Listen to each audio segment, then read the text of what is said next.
Hey everyone, hope everyone's keeping well and keeping safe.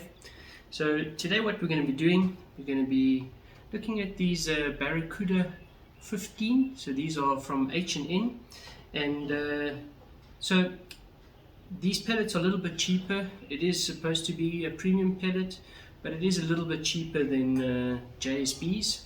So definitely if it works nicely, then it's something worth our while.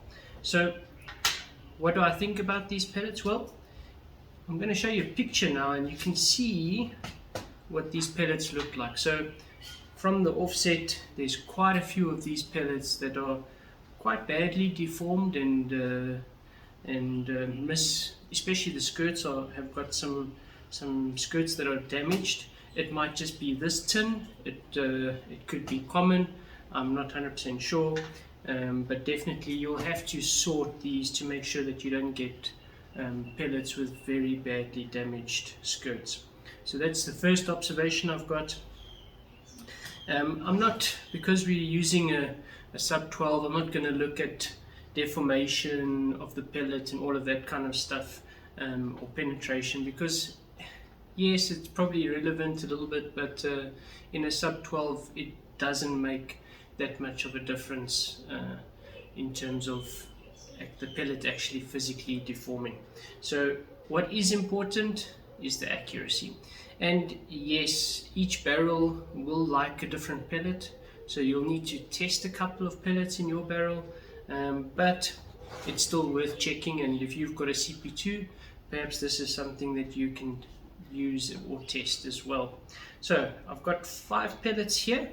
I've got my target at 15 meters. Off camera, I've taken the first couple of shots on a new CO2.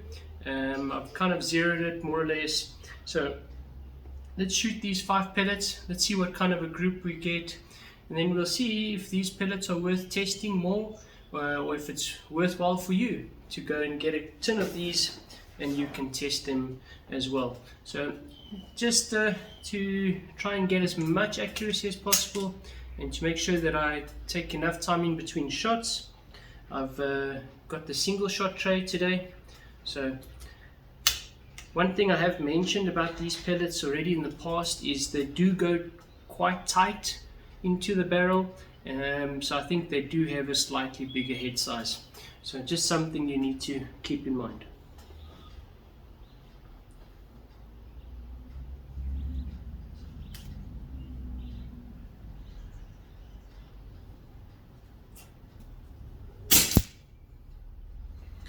Alright, so I'm going dead center. We're not necessarily too worried about how center we are, but rather let's see what the group looks like.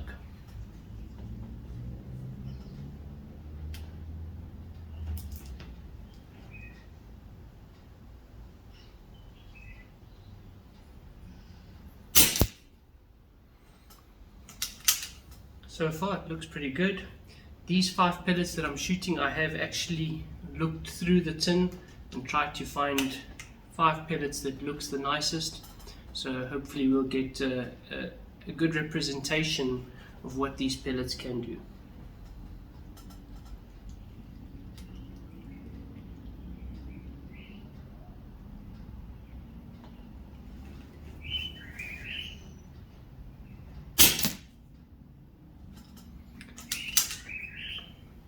Still looks pretty good.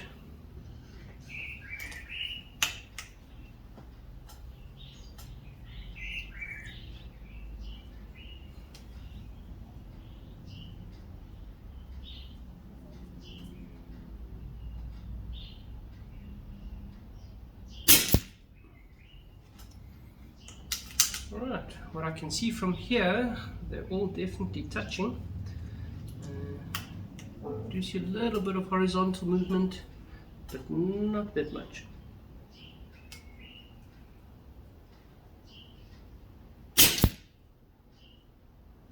Alright, looks pretty good. We'll get the target. Let's have a look at the group, and then we can conclude if these are worthwhile or not. Alright, so there you have it. I must be honest, I'm pretty chuffed with that. That's a really nice. If I take my pinky, I can cover that whole group with the tip of my pinky. So that's definitely, I'd say, under 10 millimeter group at 15 meters. Definitely more than acceptable, and I'll be happy with that any day of the week. One thing we would just need to keep in mind, judging by how many of the skirts were a bit damaged, that it just means we'll have to sort through the pellets a little bit before we just use them. So it'll take a little bit of homework on our side before we use these for maybe hunting or for target work. We'll need to sort them out a little bit. If you've got a scale or something like that, that can also help. But yeah, definitely 15 meters. I'm happy with that. I'm sure most of you would be happy with that group as well. So till next time, guys, happy shooting. See you around.